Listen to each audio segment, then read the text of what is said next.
Okay, so we're doing a little different video here this time. What we're going to be doing is an LCD screen replacement. So with this particular one, it has a splotch at the bottom left and a big line going all the way up from the bottom to the top, as you can see there.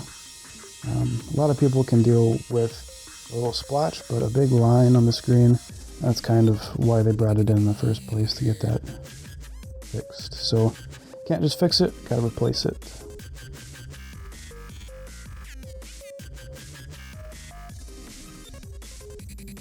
So the first things that you're really going to need is a Phillips head screwdriver.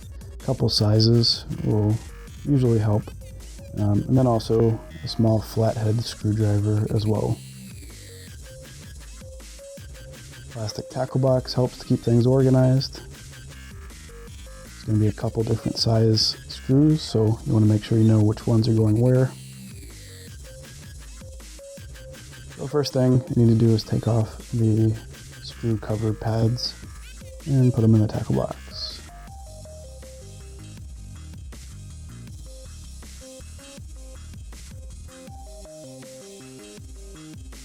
And then underneath those pads are two Phillips head screws. So take a Phillips head screwdriver and those bottom left and right corner screws.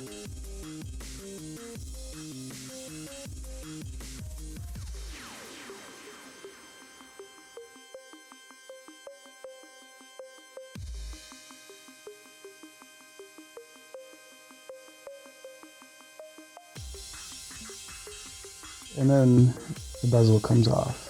So this is the part where you really want to be careful. A lot of times, the LCD screen has actually broken because of some physical damage, which can also be part of the bezel as well that got physically damaged. So in this case it's not, but you still want to be careful because it is plastic. It can just break pretty easily, so keep that in mind. Basically there's a little trick to it. You just have to pull away from the screen, like horizontally and also towards you.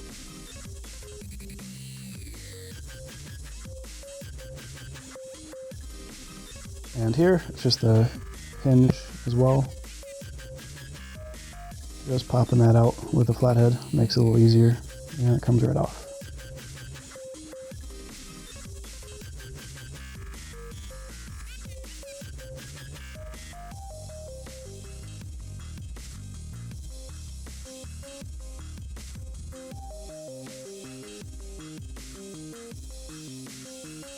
And there's two Phillips head screws on the top.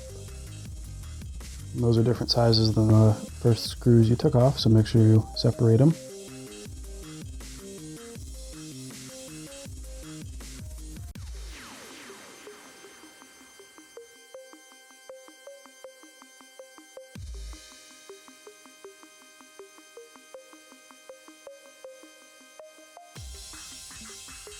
So both those are off. So now you can tilt it forward, and I'll show you what else you need to do.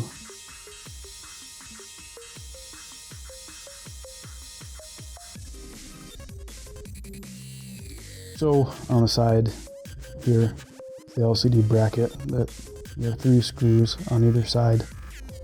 They're all Phillips again, so they're going to be smaller than the rest. So you want to make sure that those are also separated from the other two sizes that you've already removed. So the easy part's taking the screws out. Hard parts, putting them back in sometimes.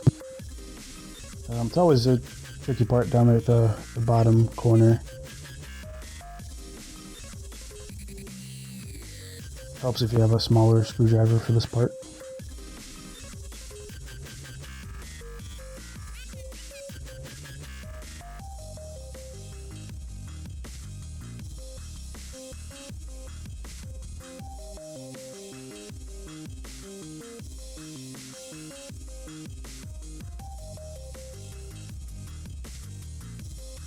And on the other side as well, three more screws, 1, 2, and 3 at the bottom.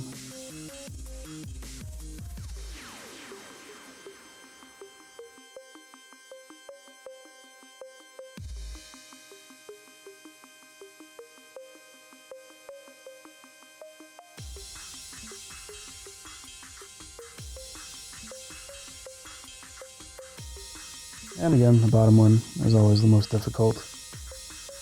Kind of helps if you put your fingers in between the bezel and the screen. That allows you to get a better angle at it. So that's what I did there. And now that it's out of the bracket, the screen will just come right off.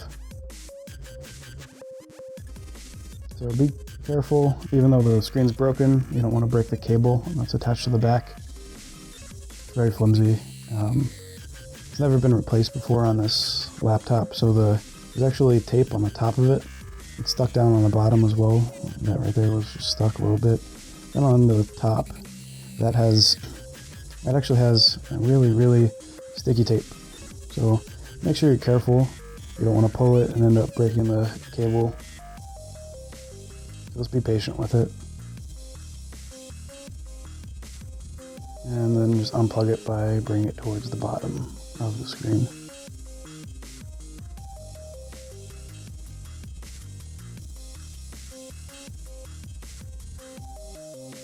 And it's removed.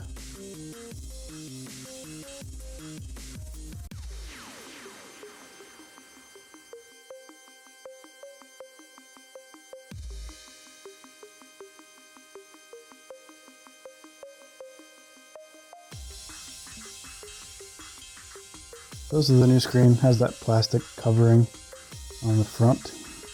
So, taking it off real quick here. I used to leave it on and then install it into the bracket and then just cut it away. That's helpful sometimes if you're worried about getting fingerprints and stuff on it. These days I'm pretty good at not getting any fingerprints on it as I install it, so just put it back face down, plug it back in. Make sure it's flush, and make sure that tape's back down. Make sure you don't touch the bottom. It'll really ruin the screen if you do that. So just be very gentle as you're putting the tape and that cable back in. And put it back into the bracket.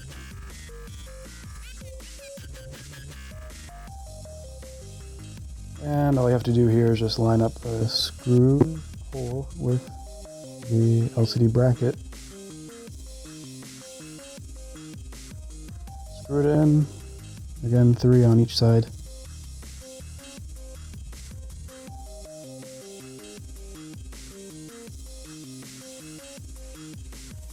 It's a little awkward for me, that's why you saw me kind of bend down there. Just trying to give the camera a better angle at the actual screw than what I can see. And sometimes you'll have a hard time, so I just used the bigger Phillips head to make sure it was screwed in all the way.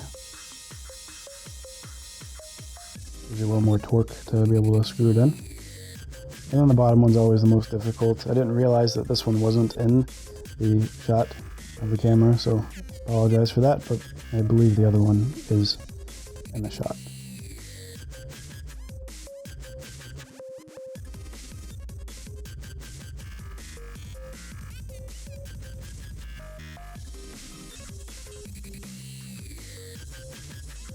So this side, same thing. Top, middle, and bottom.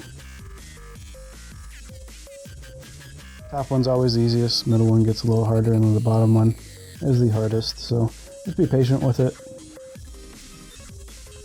Might take a little while to actually align it right and get it seated properly in there before you can start threading it in.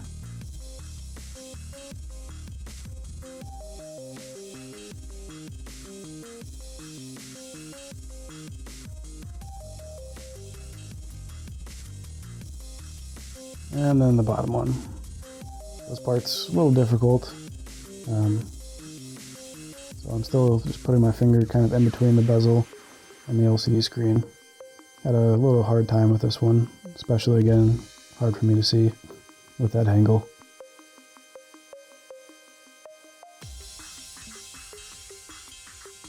And I just have to grab a bigger screwdriver again in order to finish the job.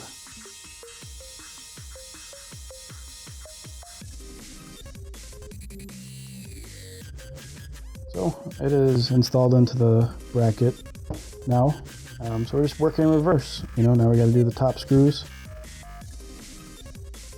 Those two right there.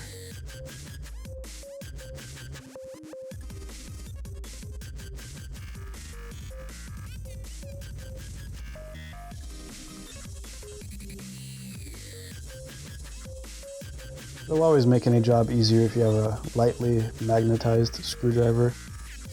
You know, it's not going to ruin any of the electronics at all or anything like that, so don't worry about that. Just make sure, here I'm making sure that the wireless antenna is actually not going to be in the way of the bezel. You don't want the front bezel that you're about to snap into place to end up pinching or breaking that Wi-Fi antenna. So just pop it back down all the way first, and then all you gotta do is just snap it in all the way around just by pinching it together.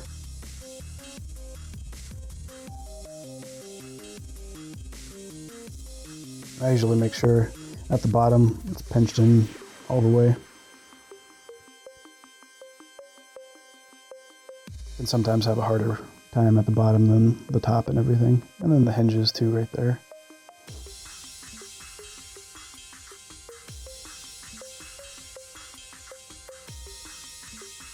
And on the front bezel, you just want to make sure you don't forget about those front screws. So get those screws in, and then the screw pad goes over them.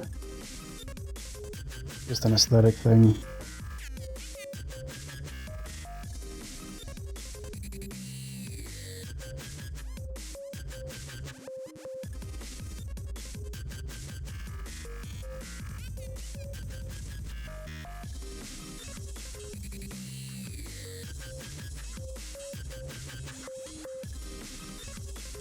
Okay, so it's all installed. Gonna plug it in, turn it on, get into the BIOS. And there you go. No more line, no more splotch. With this particular one, it actually went through some pretty bad physical damage, so you always want to test the hard drive first just to be sure. So the hard drive ended up being bad as well. Got to replace the hard drive. As you see there, I don't know what happened to this screen. It looks like someone kind of just karate chopped the top of the screen. So we need to replace the hard drive, get Windows loaded, and a little bonus video here towards the end.